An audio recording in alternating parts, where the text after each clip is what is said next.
Yeah. Ball so hard, you better believe me, it's scary. It's basketball at the bar with Calvin and Barry.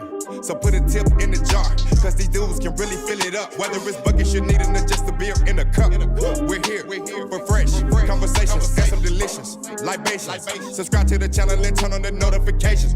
My boys got you covered like you being guarded by Peyton. From the glove to the claw and everyone else in between. Calvin and Barry got everything that you need. So sit back, relax, because we're starting the show. It's basketball at the bar. Grab your drinks and let's go. Yeah. Grab a drink and let's go. Subscribe to the channel and turn on the notification. Calvin and Barry. Subscribe to the channel and turn on the notification. Let's get it.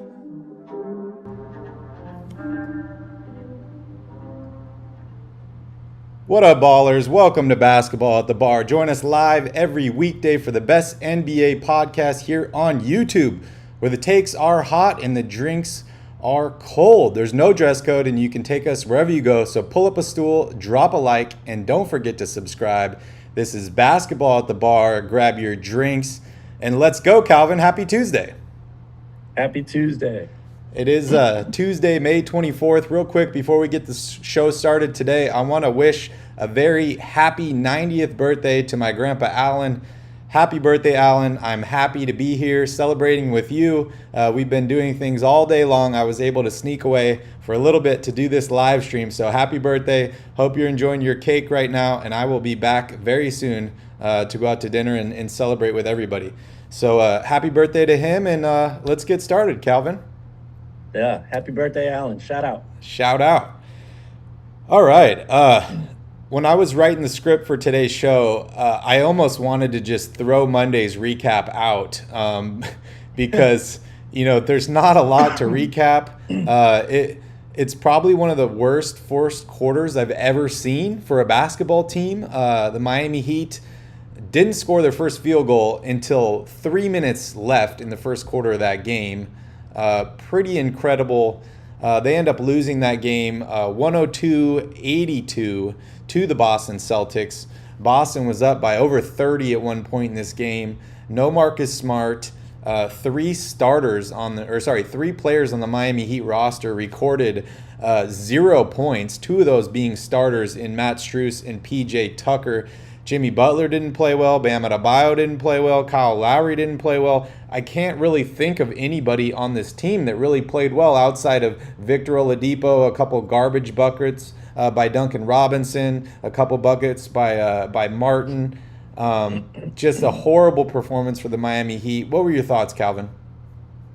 Much the same thoughts that you had. Just an absolutely abysmal performance. 18 combined points from the starting lineup for the Miami Heat. Max Strus was absolutely awful in this game. It was very clear early on that the Celtics' game plan offensively was to get him switched onto Jason Tatum or Jaylen Brown or somebody that could go at him and attack offensively. He didn't stop anyone, and his saving grace is normally his three-point shooting. He didn't hit a single field goal yesterday in all 7 attempts. So this was just, like you said, a game that you completely throw away. Clearly, Jimmy Butler is not 100% because a healthy Jimmy Butler would not have let that game go the way that it went. He would have done everything in his power and probably put up another 40 points in a losing effort. But it just ridiculous. I mean, they were completely taken away from everything they wanted to do early on in this game. Victor Oladipo, like you said, the only Miami Heat player that really was able to do anything productive, both on offense and on defense. And it just goes back to what we said before the game started yesterday. When the Celtics are at full strength, I realize they didn't have Marcus Smart, but they had their 2 bigs back in Robert Williams and Al Horford. They're bigger, they're more physical, and they can really shut down anybody in the NBA. Yeah, it's very true. And, good news for Robert Williams, the Celtics were blowing him out, so he didn't even really have to play a ton of this game, was able to get some more rest. You mentioned Marcus Smart was out for this game. And Jimmy Butler, that knee injury, it could be serious. We heard he's dealing with some swelling, stuff like that. He had the same thing happen in the first round. This could impact their run to the NBA championship in a big way. As horrible as Miami played in this game, Boston didn't play exceptionally well, but they did have some good performances, and I want to highlight those real quick. 31 points for Jason Tatum, 8 rebounds, 5 assists, 2 blocks in this game, 8 of 16 from the field, and 14 of 16 from the free throw line. Didn't shoot well from three-point range, only 1 for 7. Al Horford, 5 points, 13 huge rebounds in this game, 12 points, 9 rebounds, and 2 blocks for Robert Williams. They had a great performance by some of the other role players in this game. But overall, this was not a good game for the Miami Heat. They need to find a way to snap back, or this series is about to be over very, very soon. Absolutely. And like you said, it wasn't as if Boston played their best basketball. They shot under 40% from the field and under 24% from three. And they were up by 30, or 20 for basically most of this game, pretty much the entire second half. Yeah, this performance, I keep going back to the Warriors-Mavericks series, right, and try and find similarities here. It's just amazing how these teams in the Dallas Mavericks and the Miami Heat that have shot the three exceptionally well all season long just seem to not even be able to buy a bucket. And that just goes to show how good of a defensive team Boston is, and Golden State. They make it tough on these guys. But I have to think the law of averages have to catch up to these teams sooner rather than later. We'll talk about the other game here in a second. But going back to Miami, maybe the role players play a little bit better. Maybe they shoot a little bit better. Right now it feels like the sky is falling. Right, when you get worked this hard, it feels like the sky is falling. But we can't forget this series is only tied 2-2. It's heading back to Miami, and Miami does have home court for Game 7 as well. So Miami needs to win some games here. They need to win 2 out of the next 3 games here, but they got to play much, much better than they did in this last game. 100% they do. That is their saving grace right now. It's a best of 3 series to go here with it being tied 2-2, and Miami does have 2 of those 3 games at home.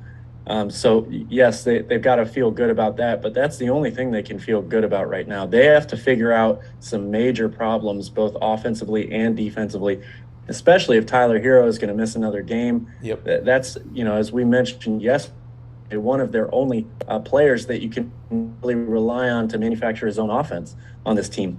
And when you're struggling to score, you need those players out there. Jimmy Butler's got to be better. They have to find a way to knock down some threes because that is their bread and butter.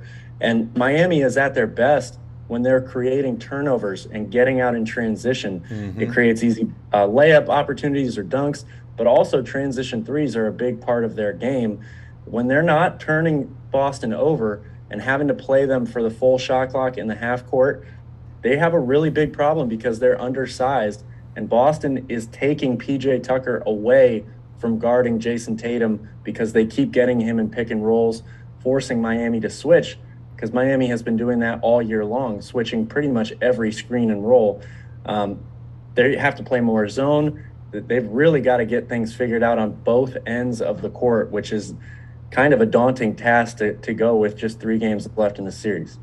Yeah, I agree. And, we've been praising Miami for how deep they've been all season long. But, integrating in a new guy in Kyle Lowry, and I say new because he's missed so many games here, is tough. Not playing, or your best player in Jimmy Butler being injured or not being himself makes it tough on them. We saw Game 3, Bam Adebayo played exceptionally well. He's the reason they won Game 3. He didn't play too well in this game. He needs to get back to what he was doing in Game 3 for them to have a chance here. I think Game 5 is a must-win for the Miami Heat if they want to have any chance winning this series. Can you name 3 things that they need to do before now and then to get prepared for Game 5? Well, the number one thing, the thing that would help them the most is probably the thing that's the least in their control, right? That's that they've got to get healthy. Yep. Tyler Hero, they really need him back. They need his offense. They need his outside shooting. obviously Jimmy Butler for everything that he brings them. They need him to be healthy as well. But in terms of X's and O's, they've got to find a way, like I just said, to get more easy opportunities on offense, transition baskets. Boston might be the hardest team in the entire league to score on in the half court. So they've got to find a way to get themselves easy opportunities. And that is also where Miami's at their best, getting out and running in transition. And then defensively, they have to figure out a way to keep PJ Tucker on Jason Tatum for a full possession, whether that's blitzing or, doubling the pick and roll immediately, and then rotating out away from it when he makes a pass. And also that with Horford and Williams in there, because Miami plays a smaller lineup, they tend to get pounded on the boards when those two big guys are in there. So they've got to find a way to rebound better in Game 5. Yeah, I agree. We look at the Miami Heat here. We think about, the culture, the championships that they've won. As of recently, they've played exceptionally well at times, but they seem to keep falling short, right? We remember them in the bubble. They went on an amazing run. No one expected them to make the finals. They lose to a stacked Lakers team with LeBron James. This year, they have the best record. They could fall here to Boston. If you're Pat Riley, are you like, okay, I need to go into this locker room, I need to make a speech, what can I do here to help push this team a little bit further? Because they've pushed them so far, but they just can't seem to get over the hump. It's sad because, this team is so talented, and just injuries seem to derail them, especially this season.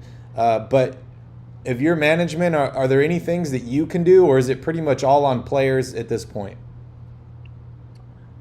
Well, it's mostly on the players for sure. I definitely wouldn't be surprised to have Pat Riley talk to the team, multiple times between now and the tip-off of Game 5. But it really is on the players ultimately. It's not like they're going to change, completely change the way that they play overnight going into Game 5 of a series that's tied 2-2, especially the Eastern Conference Finals. That usually is a recipe for disaster. So their backs are up against the wall, but again, on the other side of the coin, it's still a tied series. They've already won 2 games. If they can find a way to get these guys a little bit of rest between now and Game 5, get them a little bit healthier and ready to play, they just can't afford to come out and have that horrible start to the game. The teams that have won games in this series have gotten out to really quick starts and basically haven't looked back for the rest of the game. So this has been a very one-sided series for both teams in a split 2-2 matchup. Yeah. I want to give a shout out to Steven. Steven's in the chat right now. What up, Steven? Good to see you here. Thank you for joining us. Calvin, who's winning Game 5? Oof. It's not looking good for Miami right now. I'm really concerned about Jimmy Butler's knee, and he is everything for that team. They are not going to advance unless he is the Jimmy Butler that we know and love. So I'm leaning towards Boston picking up 2 wins here, closing the series out with 3 in a row. Yeah, wow, that's a tough prediction there. We talk about Miami, the culture and all that. Looking at Boston, they have culture, they have history, they have tradition.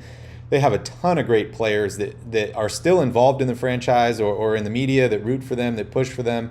I know there'd be a lot of Boston fans to be happy to see their team in the finals again, and a lot of unhappy Laker fans, trying to add to that championship cushion they have, with the Lakers and all that stuff. But I'm going to take Miami in Game 5, and we'll see what happens. But you're right. They need to be healthy. It's a home game. I expect the role players to play much better. But I agree with you in the fact that if Boston wins Game 5, they'll close it out in Game 6, and it'll be 3 games in a row. I hope that doesn't happen, but only time will tell, and still more basketball for us to watch. So that's exciting too. And to think, Boston could be getting even healthier going into Game 5 if they get Marcus Smart back. So that definitely does not bode well for Miami. And I just keep coming back to this idea that if Boston is fully healthy, they're the better team. So yep. I'm going to take them to win. All right. Anything else you want to mention on this game, this series, before we move on? Well, it's a little underwhelming, this series, a little disappointing, to be honest with you. I was very, very excited for this matchup going into it. And we've had some really nice individual performances to watch. There have been some very exciting moments in this series, but the swings, the lead changes, the runs have just been completely one-sided for both teams. It's been not what I would have expected out of this series. And yes, injuries definitely play a big part of that, but still, I'm a little underwhelmed, I would say, overall, even though this series is tied 2-2. It doesn't feel like that to me. Yeah, I definitely feel you. And I know you were looking forward to this series, but hey, we could potentially have 3 games left, and That's true. they could all be exceptional games. So we'll see what happens. I want to give a shout out to Progressive G in the chat. What's up? How are you? We're having a fun day talking about basketball, and we're getting stoked on this Warriors game that's coming up. We'll talk about that here in a second. But before we get to there, I want to talk about some free agency stuff, some trade stuff, just off-season stuff in general, because I've seen a ton of rumors coming out today about, Russell Westbrook, Bradley Beal, Zach LaVine, Richaun Holmes. Let's go ahead and jump into this, Calvin. First off, what's going on with Russell Westbrook? We talked about this dude is probably one of the most unappreciated superstars in the NBA, at least over the past few seasons. He seems to have lost his jump shot. Don't know if that's in Washington or if he left it, in Houston, or maybe it's still in Oklahoma City.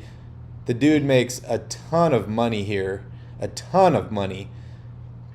We've heard Phil Jackson come out recently saying the Lakers should keep Russell Westbrook and they should trade LeBron James. I think you and I both strongly disagree with that statement. What do you think ultimately happens with Russell Westbrook? Is he play for the Lakers next season? That's a tough one. I definitely think the Lakers do not want him to be on that roster come start of training camp or opening day. But the problem is there may not be a really good market available for him in a trade. First of all, as you mentioned, he makes so much money. There's only a few teams that can even financially pull off a deal to acquire him. And the second part of that equation is, do those teams, those handful of teams, really want to pull the trigger on this deal? We've heard Houston as a possible landing spot. Now we're hearing potentially that Zach LaVine and the Bulls could do a sign and trade.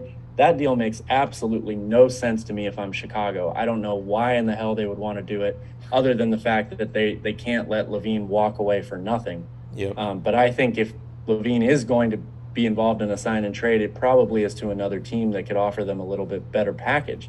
So I'm kind of split on this. I think the Lakers really want to trade Westbrook, but I don't know where he will end up going. Yeah, the LaVine thing is tough, and we'll talk about that here next. But mainly in a sign and trade, the player is the one that chooses the destination. So it's not so much what they're getting back in return, but like you said, it's getting something rather than getting nothing. It seems like most of these teams are wanting back at least a first-round pick from the Lakers to take on a salary like Russell Westbrook, which is tough for the Lakers to give because they still owe picks to New Orleans from the Anthony Davis trade, and we know according to the NBA rules you can't trade consecutive picks, so it's got to be every other. If you're the Lakers, you might be a little bit hesitant to do this because LeBron James is getting older. Anthony Davis has been dealing with a ton of injuries recently. You could be giving up draft picks for the next 3 to 5 years when your team is in the lottery. So very, very tough situation. What's kind of your feeling here? Westbrook on the Lakers next season, yes or no? My feeling is more no than it is yes. I feel like at some point here they will be able to find a deal and make this happen. It just doesn't seem likely at the moment. But if I had to guess, I would say that Russell Westbrook will not play for the Lakers next year. Yeah, I think I would make that same guess. All right, let's talk a little bit about Zach LaVine that you mentioned. It's kind of been a rough offseason for Bulls fans already. They end up losing the first round, which, matchups a bitch, right? So you basically lose that series. It seemed like Zach LaVine was a sure thing to stay after all the success. Now he's saying that he wants to, embrace his free agency and explore every possibility. It's coming out today that he said he's always been a fan of the Lakers. He loves LA, and he might entertain being on a team like the Lakers. I'm sure a guy like LeBron James would love to have a guy like Zach LaVine on his squad. You mentioned the Westbrook possibly sign and trade for Zach LaVine. Something would have to happen like that to make the salaries match. I don't think the Lakers are willing to give up Anthony Davis at this point, and Westbrook is pretty much the only guy unless you're trading LeBron James. So I know you said you don't like this from the Bulls' perspective. Honestly, I'm not sure if the Bulls have much of a choice here, because if Zach LaVine says, I want to be with the Lakers, it's a little tough, right? The Lakers obviously can't sign him for nothing. So if the Bulls are just like, nope, we're not going to let a sign and trade happen, sorry, they might have to find a third, maybe a fourth team to orchestrate something and make it work. We saw what happened with Kevin Durant going to Brooklyn. They were able to get an all-star, first-time all-star in D'Angelo Russell, and they end up trading him, flipping him for Andrew Wiggins. I want to hear perspectives from you, from the Bulls and from the Lakers, and then just overall thoughts on LaVine and LeBron combination with Anthony Davis, whether that's a championship contender or not. Well, for the Lakers, this would be probably one of the best possible off-season scenarios that they could have. I don't see many deals out there for them or players that they could grab that would be better than Zach LaVine. He complements LeBron James almost perfectly. He's great at the catch and shoot. He's a really, really good three-point shooter. He's a guy that can go get his own offense as well.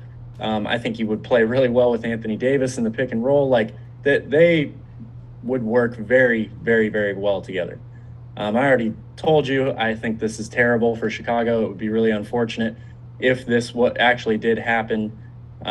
Russell Westbrook doesn't help the Bulls get any better than they were this year, especially when they're losing arguably their best player, even though DeMar DeRozan had such a sensational season for the Bulls. LaVine is still probably their best overall player. Are the Lakers a championship contender with this deal?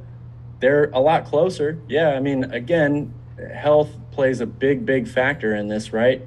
I think that's the number one reason why the Lakers missed the playoffs this year. Yes, they had more issues than just being healthy, but they've got to keep their studs on the court in order to win games. So this would be a fantastic offseason acquisition if you're the Los Angeles Lakers. Yeah, I couldn't agree more. And, at the same time, LaVine, maybe not for Bulls fans, but for the rest of the NBA, he's saying all the right things right now, right? Like, oh, yeah, I like that team. I could see myself there. He's basically working everybody to try and get, figure out what fits him best, where the best offer is, stuff like that. We've seen it multiple times in the NBA where you have a guy like Zach LaVine who's drafted by a team, then traded. This is his first official opportunity to choose where he wants to play in the NBA. Some people take that to the full extent that they can. Others don't. I personally see Zach LaVine returning to the Bulls next season. It's a young core. It's something that he's built. I know the dude has amazing hops, idolizes a guy like Jordan. What's better for him than following Jordan's footsteps in winning or getting close to winning a championship with the Bulls? I do also see an advantage in playing with the Lakers, but that window is much, much smaller. You have an aging LeBron James. You have an Anthony Davis who's had a lot of injuries. What does Zach LaVine really want out of this situation, right? Does he want to win a championship with the Lakers and then be the franchise player for the next 5 to 6 years, and maybe they're not even close to making another NBA championship? Or do you stay with the Bulls and continue building organically with what you have and maybe be a title contender for 3 or 4 years? So it's going to be an interesting offseason for both the Lakers and the Bulls. and Zach LaVine. It'll be interesting to see where he ends up. And yes, I see you guys in the chat. I would love the Kings to go after a guy like Zach LaVine, but we don't know what's going to happen here. And ultimately, it is up to Zach. So it's wherever he chooses. Speaking of another top free agent or potential free agent this offseason, Bradley Beal, a guy that I've mentioned over the last year multiple times. I think he'd be a great fit on the Kings. I think he'd be a great fit on a lot of teams in the NBA. The dude is an absolute stud. He has dealt with injuries. It looks like he's leaning, or he seems to be leaning towards re-signing now with the Wizards. This will be the second time that he does that and blows everybody away, because everyone's like, why the hell do you want to stay on this Wizards team? You know, I got it when you had a guy like John Wall with you and you were building and you were actually in the playoffs, stuff like that. I have no idea what this Wizards team is doing right now, which direction they're headed. I got to give credit to the guy for being loyal to the franchise that drafted you. But Cal, what are your thoughts on Bradley Beal? I'm not surprised to hear that he is leaning towards re-signing with them. As crazy as that sounds, he has been steadfast in his stance ever since he's been in Washington. Like that, he says every year that that's where he wants to be. The reasons for that answer, or his motivation behind not wanting to go out and maybe play for a better team that has a much better chance to win a title, those I can't give you. I'm not in his head. It doesn't make a lot of sense to me. You know, it'd be one thing if Bradley Beal was saying, I love it here in Washington. I want to stay here. I want to see this team win, but we need to go out and get better. And maybe he is saying that stuff more behind closed doors than any of us know. And the Wizards are just failing him basically in that regard. But on the other side of the coin, that would be more of a reason to leave, wouldn't it? Like, yeah. It just doesn't make a whole lot of sense to me, other than he knows that this team can afford to pay him the most money. And that's maybe most important to him.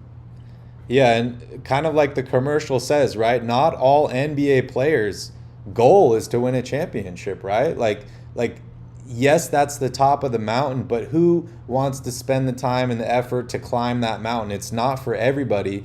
The dude is a millionaire. He's the best player on his team. He basically has no pressure with the Washington Wizards like he would have if he went to a team like the Lakers or a title contender. So, you know, maybe he just enjoys being the man. Maybe he enjoys being comfortable in his city with his franchise.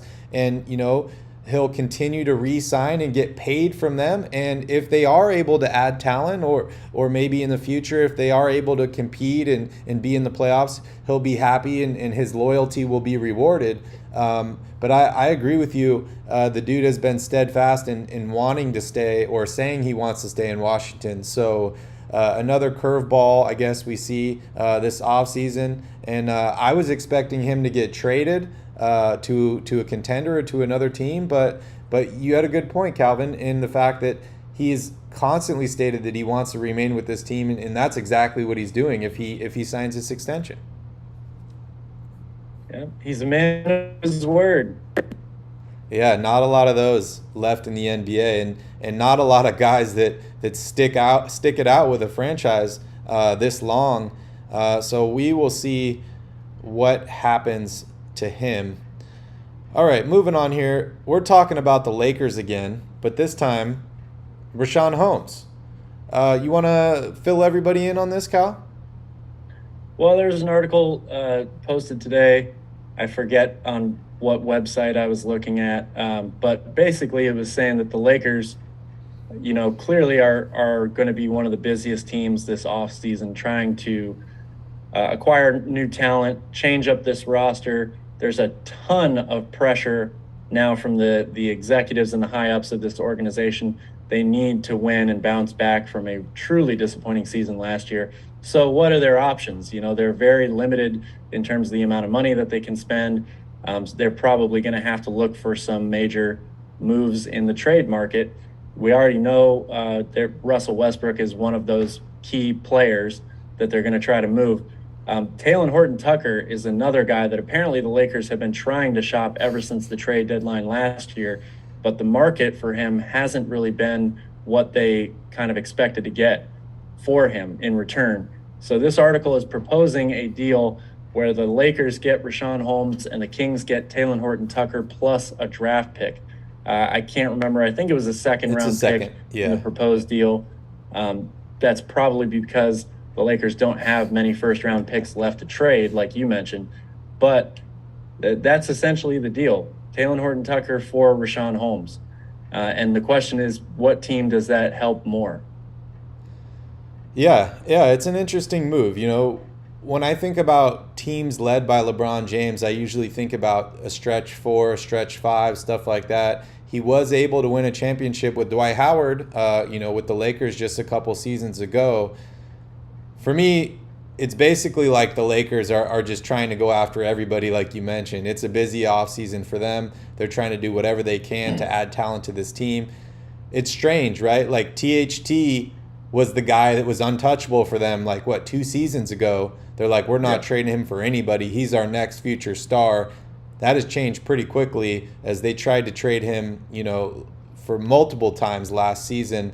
If I'm the Kings, I'm still a little hesitant in working out a deal with the Lakers after what happened last season between Buddy Hield and all that. I think Richaun Holmes is worth more than THT in a second-round pick. So if I'm the Kings, I'm moving on. I'm looking at something else. But I get it from the Lakers' perspective. They need to figure out ways to add talent any way possible. Definitely. And I think they would love to get a player that can start for them at center. Anthony Davis is well documented at this point that he doesn't want to play the 5. He would much rather play the 4. And so Richaun Holmes would be a good fit there to start at center, and you still could potentially have guys like Dwight Howard come off the bench. So it makes a lot of sense for the Lakers, but I'm with you. I'm not doing this deal if I'm the Kings. Even though Richaun Holmes' trade value has probably declined a considerable amount since the end of last season, I still think that he's worth more than this. And if I'm the Kings, Talen Horton-Tucker, even though there's still a lot of potential for him to grow into a good NBA player in this league, he's still very, very young. I mean, he's got to be, 21 or 22 years old still at this point. He doesn't solve my starting shooting guard problem day one if I acquire him. So that's not enough to move the needle for me on this deal if I'm the Kings. Yeah, and outside of all that, just the spite aspect of helping the Lakers is probably enough to make the Kings not even want to consider or answer the phone on this deal. I want to give a shout out to Gothen. We see you in the chat. Thank you for joining us, Gothen. Hope you're enjoying your Tuesday. A couple more topics to discuss here before we get into the Tuesday preview, and then we'll end the show as always with Q&A. Steven, I see a bunch of your questions. We're going to hold off on those, and we'll answer those at the end of the show. So next up, Anfernee Simons. He's a restricted free agent this offseason. We saw the Portland Trailblazers make a ton of moves before the deadline, basically gutting their entire roster. They're one of, I think, 3 teams with the most cap space this offseason. Damian Lillard has continued to say that he wants to remain in Portland. He wants to create a championship team there. He lost his backcourt partner in CJ McCollum, who was shipped out to New Orleans and has played incredibly well. We saw Anfernee Simons play incredibly well in the second half of the season when Damian Lillard was sidelined. If you're Portland, what are you doing with Anfernee Simons here? The dude is probably going to require a good amount of money this offseason because he's played well. He's very, very similar to CJ McCollum. Yes, he's younger, but you didn't really have the success that you wanted with Lillard and McCollum. If you're a Kings fan, you're saying they had a ton of success, right? They made the Western Conference Finals. They made the playoffs for 8 seasons, stuff like that. But if you're the Portland Trailblazers and you're Damian Lillard, the goal is to win a championship. This pairing between Simons and Lillard is eerily similar to McCollum and Lillard. So, Calvin, what are you thinking as far as Simons being re-signed or being traded to another team? It's a tough call for Portland, because they definitely want to make a big splash and get a very top tier player on the market to go to pair with Damian Lillard and to kind of bring them back to that success that they've been accustomed to enjoying since Lillard has been with the franchise.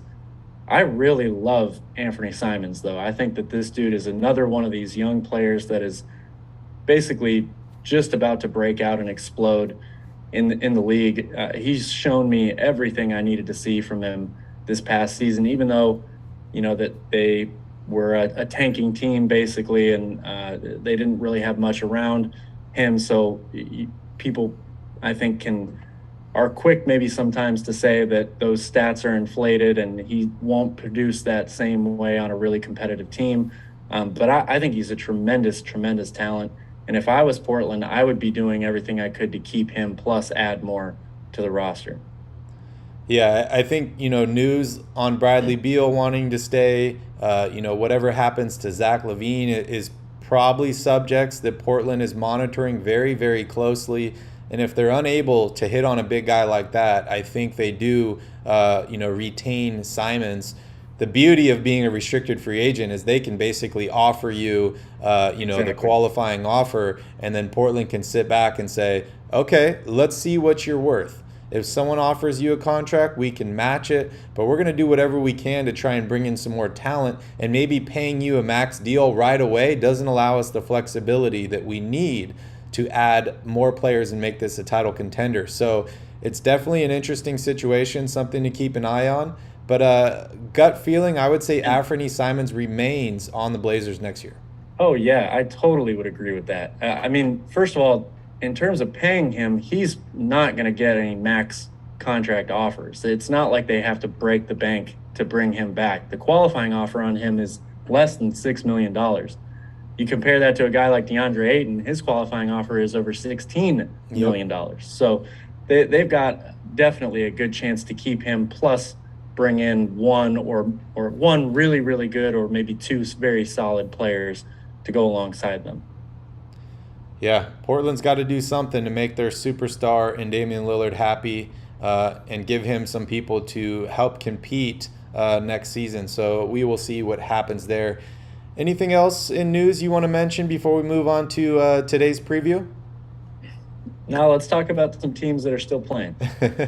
All right, perfect. We saw Golden State take a 3-0 series lead on Sunday. Game 4 is in Dallas.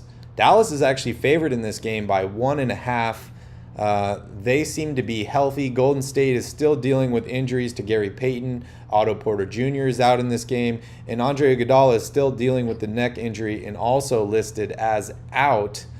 Calvin, there might not be a lot to talk about here because they're up 3-0 and they have won these games pretty handily. What are your thoughts on this series? Is it over in Game 4, or could Dallas win a home game, potentially a road game, and push it to 6, maybe 7 games?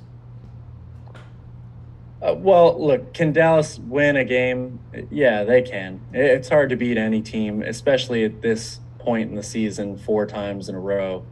And they've got a guy in Luka who has been absolutely balling out. So, yeah, Dallas can get a game. Maybe they can even get 2 games. Oh, wow. I don't think they're going to, though. I think this series is over. And the reason I say that is, again, the Warriors just present a lot of problems for Dallas that they haven't seen so far, and they haven't really been able to adjust to defensively, which has been one of the reasons why they've been so successful all year long, is their ability to game plan and make adjustments defensively and find a way to get stops. This Warriors team is hard for anybody to stop, especially when Steph Curry is in a zone like he seems to be in all of a sudden. And I mentioned how well Luka is playing. The dude has scored 85 points in the last 2 games, and they lost both those games. So, yes, he can't do it all by himself, but if he's going to play like that, they should have won Game 2 and they let it slip through their fingers. I just don't see Dallas being able to get over the hump here. I think the Warriors close it out tonight. And Mike, should be happy about that because I'm picking against Dallas, which means that they have a much better chance to win. Yeah. I kind of have that same gut feeling, but I'm going with stupidity again here, and I'm picking Dallas to win this game. They're at home. I think they're going to shoot a lot better. I'm not sure how many beers Luka needs before this game, but I think Dallas has a shot in this game. They just need to shoot better. That is the bottom line for me. Role players shoot better at home. I think Dallas might be able to steal one game in this series. I don't think it's going to be any more than that. This Golden State Warriors team seems to be on a mission to make it back to the NBA Finals, to prove everybody wrong. So I'm going to side with Dallas tonight, but I expect Golden State to close this series out either tonight or on Thursday. So I think they are preparing to hoist another trophy in the Bay. Hopefully they don't get ahead of themselves because they still have a whole nother series. But the Golden State Warriors are definitely peaking at the right time. I was hanging out with my cousins earlier today, Calvin, and they are huge Golden State Warriors fans and huge Steph Curry fanboys. I know we have our own there in Pat in Hawaii who just texts us Steph Curry stats all the time. My cousin and I got into a pretty heated debate earlier about who was the better player on the Warriors team, whether it was Kevin Durant or Steph Curry. I'm pretty sure you knew what my answer was. And what are your thoughts on that? Kevin Durant was the better player on that team. It's plain and simple. I love Steph. You can't understate what he's done in the NBA. He literally did change the game of basketball. Yep. From here on out. I mean, it's the reason why you see guys like Trae Young shoot from half court in the middle of a possession. That's all because of Steph Curry. And he is a tremendously great player. He's one of the best point guards, I think, or he will go down as one of the best point guards that's ever played. Kevin Durant will go down as one of the 7 to 10 best players that ever played. Mm-hmm. And he was the better player on that team. His skill set is too unique. And yes, Steph has a unique skill set as well. But for a guy that's 7 feet tall, can shoot the way he can dribble the way he can, move the way he can, I think he's a slightly better defender overall. So he was the better player on that team. Yeah, it's sometimes we forget, we try to compare so many guys, who's better, who's worse, all this, who's the reason. It's fun to debate stuff like that, but there's really no correct answer in the end, right? Because we don't really know what would have happened with that team if Steph Curry was never on it and it was Kevin Durant, or Kevin Durant never joined the team. Sometimes we just have to sit back and enjoy and watch greatness, watch these players, appreciate them for the things that they do well. But it is fun every once in a while to have these little debates about who's better at this, who's better at that. Kevin Durant's the better player. Sorry, Connor. I just got to say it doesn't necessarily mean that the gap between them is huge, Yeah. I'm not saying that Steph Curry is the equivalent of a, bench warmer on a JV team compared to Kevin Durant, but Durant, it was the better player on that team. Yeah, and it's not a knock against Steph Curry to say how great somebody else is, right? Like, it's not. Yeah. All right. You want to give us an update on James Wiseman? Yeah, it was announced earlier this week or reported, I should say, that James Wiseman in an interview said he is targeting the NBA's Summer League in Las Vegas this upcoming summer as his official return to basketball date, or back to playing competitive basketball finally. So it will be a welcome sight, of course, for the Warriors to see him back out on the basketball court playing in a meaningful game, even though it's just the Summer League. And it gives them a chance to evaluate where he's at before they have to go into training camp. This Warriors team, the level of management on this team continues to surprise me every single year, whether it's, signing Steph Curry to that $11 million per year contract when the dude's winning MVP awards, to the ability to bring in a guy like Kevin Durant to a team that set the regular season best record of all time to bringing in another all-star in DeMarcus Cousins to add to that roster. Now the fact that they are, one game away from the NBA Finals, and they have a former number 2 overall pick that hasn't even played this season for them, plus 2 studs that they drafted this year in the draft. It's just amazing.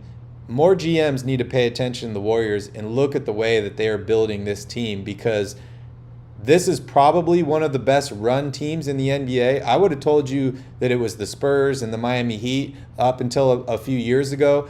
For me, it is Golden State by far of any team in the NBA. They are the best run franchise. They set themselves up for constant success and for getting better in the future. They don't mortgage their future to win now. And they are still able to win now, which is the craziest thing. So all you Warriors fans out there, yes, you have Steph Curry. Yes, you have Klay Thompson. Yes, you have Draymond Green. You got to give your credit to management, Bob Myers. You got to give credit to Steve Kerr, also to ownership as well. This team is just a well-oiled machine from the top to the bottom. Definitely a lot of thanks to Joe Lacob. The dude is spending a ridiculous amount of money in the luxury tax. So. Yep. And that's also needed as well. Yep. All right. Let's jump here into Q&A. If you guys missed the beginning of the show, I'm in California celebrating my grandpa's 90th birthday. Happy birthday, Alan. They just cut the cake, and we're going to dinner after this. So I'm going to try and limit this as much as I can, but we have some questions already in the chat. And if you guys have any additional questions, feel free to let us know, because Calvin and I love to answer your guys' questions.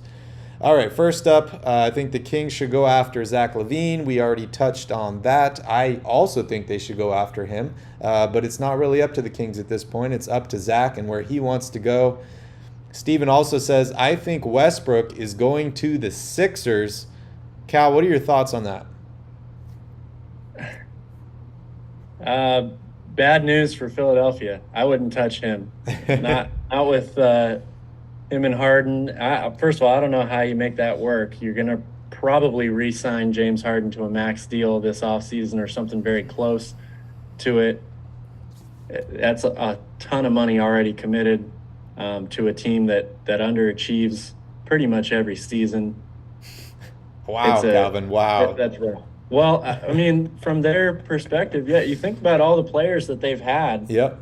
To not make an Eastern Conference Finals, that's tough. Yeah, and it came at the hands of a few different people, right? Kawhi Leonard, Jimmy Butler. So it's definitely an interesting path for them. I think we can both say that the rebuild or the process is still ongoing. Yeah. And I'm also thinking about Tyrese Maxey. The dude had an unbelievable year this year. I think he's primed and ready to take over the point guard role there for that team. If you bring in a guy like Russell Westbrook onto that team, a guy who reportedly is saying in LA, fuck you guys, give me the ball, I'm the point guard. Yeah. That's really going to hurt Tyrese Maxey's development. Money aside here, Calvin, if you did have to take Russell Westbrook and you were Daryl Morey, are you trading James Harden for Russell Westbrook or Tobias Harris? Well, if I'm the GM, I don't know what I would do, but I think Daryl Morey is so infatuated with James Harden that he would trade Tobias Harris first. Yeah, I agree there. Should the Kings try and go after someone in free agency? Of course, Steven, they should go after everybody they can in free agency. Like we've said over and over, they need the 2, they need the 4. They won the draft lottery, or at least moved up to pick number 4. That might help them with one of these positions. They need to figure out the other as well. So if I'm the Kings, I'm going after everybody I can in free agency. We just need to add some talent to this roster, Cal. Yeah, absolutely. That's the name of the game. Steven also wants to know, what do you think the Blazers should do with Damian Lillard? I'd keep him. He's too good. I realize he's starting to get to the age where you have to worry a little bit, but they expect him to come back next season 100%. He's one of the best point guards in the NBA currently. He's just a a tremendous, tremendous player. He's my favorite player in the league right now. I wouldn't let him get away. I would be desperately trying to add talent around him. Yeah. Yeah, if I'm the Blazers, what am I doing with Damian Lillard? I'm taking him out to dinner, and I'm asking him, what can I do to keep you on this team? Who do you want? Who do you want to play with? And I will have him involved in every single conversation that I have. I will say, you want Anthony Davis? All right, this is what the Lakers want. Should we do it? Should we not? What do you want us to do with Anfernee Simons? You want us to trade him? You want us to re-sign him? What do you want him to do? So unfortunately, they are at the mercy of Damian Lillard. We're in the new age of basketball where players have pretty much all the control at this point. He's your franchise player. He's, like you said, one of the best players in the league, your favorite player. They need to do whatever they can to appease him and make him stay. And the Blazers front office is in a great position because this is one of those guys who, again, has been completely loyal, continues to say over and over and over again that he wants to be in Portland, he wants to win there. Yep. So this should be easy for the front office, from the front office standpoint. The only difficult thing is they've got to do the work to go out and get the talent to surround him. But they seem to be in a much better position than perhaps the Bulls are with Zach LaVine, where Damian Lillard wants to be there. They just have to get other players to join him. Yeah, and that's kind of the difference in drafting a player, right? Is you took a chance on that guy, and guys like Bradley Beal, guys like Damian Lillard, they still remember that, right? Like, this team saw something in me. They took a chance on me, and maybe I don't owe them anything, but I owe them loyalty because they were loyal to me. That's the difference to me in the whole Zach LaVine situation, right? Was he was not drafted by the Bulls. Yes, the Bulls traded for him. They like him. They've worked through injuries and all this, and they brought in, more pieces for him. But that's not the team and they that called the playoffs with him, which is another fact. But that's not the team that called his name on draft night, and I think that does make a huge difference. Progressive G says, I like Jeremy Grant. I'm assuming that's for the Kings. I'm mixed on Jeremy Grant. I think that Jeremy Grant's had a lot of productive years. I think his most productive years have been on a garbage team in Detroit, where that's kind of the old adage of somebody's got to score, somebody's got to rebound, somebody's got to get assists. We're losing every single game, but somebody's got to make the ball in the bucket. If I'm the Kings, I'm not so high on Jeremy Grant, but what about you?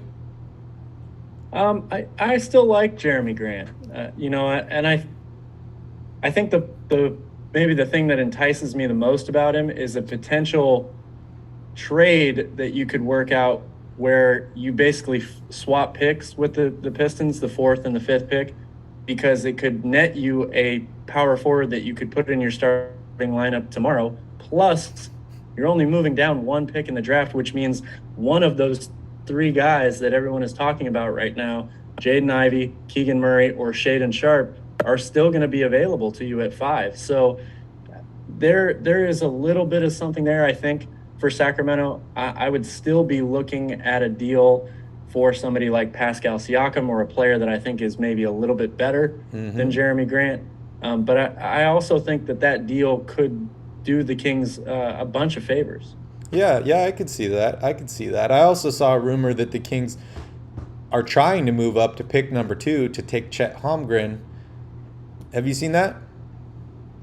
I have not seen that, but it certainly doesn't surprise me. I mean, that dude's the best player in this class, or has the highest potential in this class. And even if you move up to number 2 and he goes number 1, you still have Jabari Smith, as a consolation prize, which is not a bad way to go either.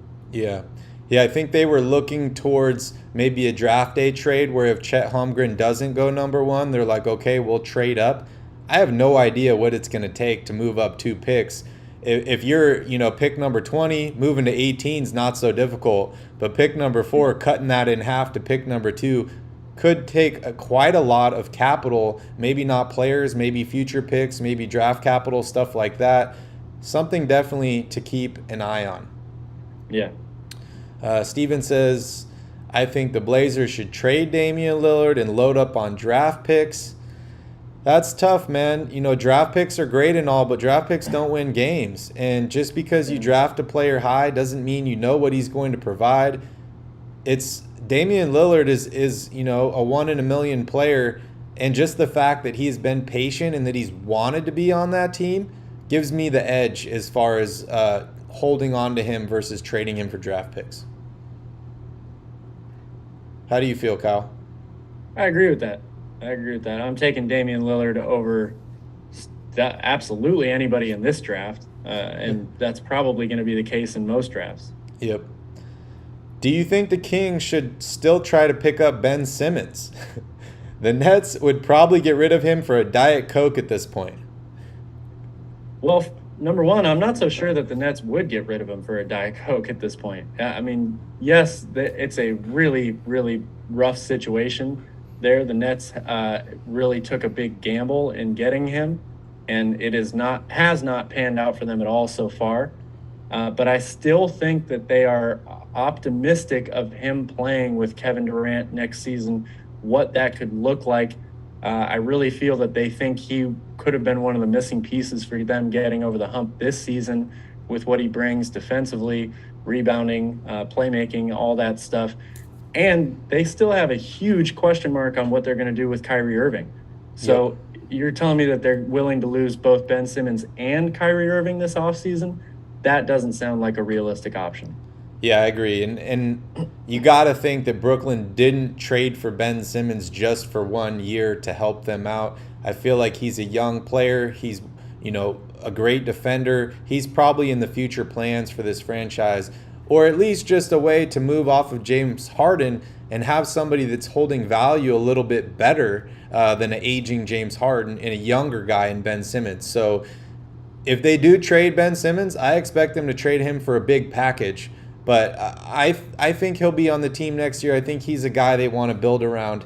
You mentioned Kyrie Irving, and we heard comments from Sean Marks last week about basically putting the notice on Kyrie, saying Kyrie's got some decisions to make this offseason. He needs to figure out what he's doing. We talked about the Lakers and Russell Westbrook. I saw a trade offer this morning of Russell Westbrook for Kyrie Irving as a complete swap. This would be quite ironic because you would be pairing up guys that played together in the finals in Kyrie Irving and LeBron James against a Russell Westbrook and KD combo in Brooklyn. What are your thoughts on this trade? Could this help both teams?